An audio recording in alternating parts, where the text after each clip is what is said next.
one of the most esteemed of all, Benz from Morningstar. Morningstar is a very important, powerful tool and an opportunity to be able to understand the market. They have cutting-edge research and provide additional other. Actually, what else does Morningstar provide? Let's start with that in addition to research. So for retail investors, our main output is Morningstar.com, which has research from people like me. I talk about portfolio planning, and I do a lot on retirement planning. So personal finance. Personal finance. Okay. But then we also have a lot of research on individual equities, as well as exchange-traded funds, mutual funds. Credit research is a focus for us. We have a big focus on ESG research as well, because we know that some of the younger investors in particular want to make sure that they are investing in sustainable companies. So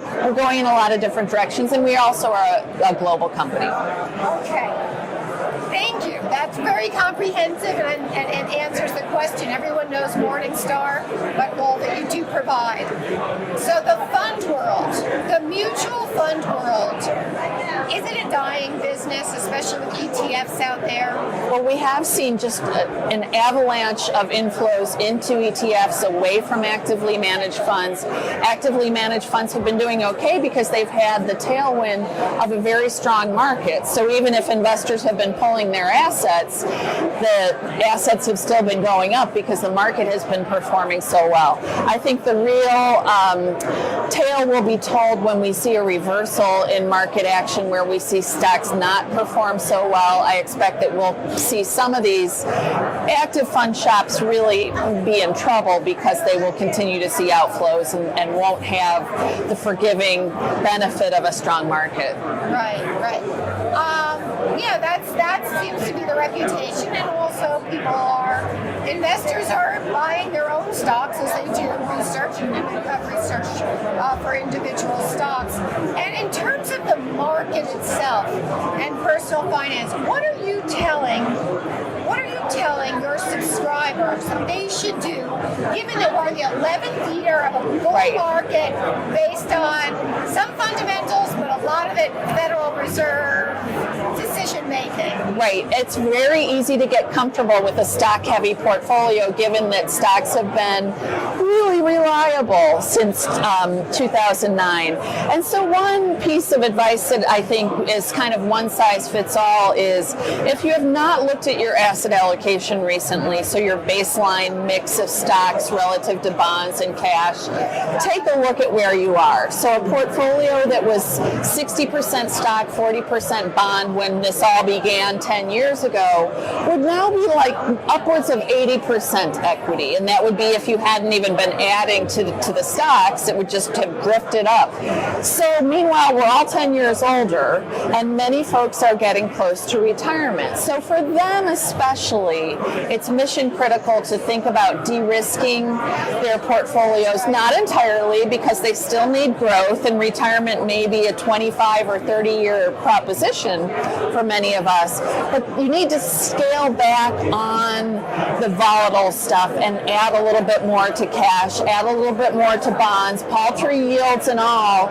You'll be glad you have those stabilizers in your portfolio if we experience volatility in stocks. Right. I mean, I can even give you a specific, and those who are listening and watching us, I sometimes feel like my Microsoft stock and Adobe, it's like when I plant in the garden mint. It just keeps growing all over the place and taking over, and everything smells wonderful. But in reality, you don't want mint growing all over your beautiful unless you really like mojitos. That's right. So one last question here. The whole trend towards no-fee trading.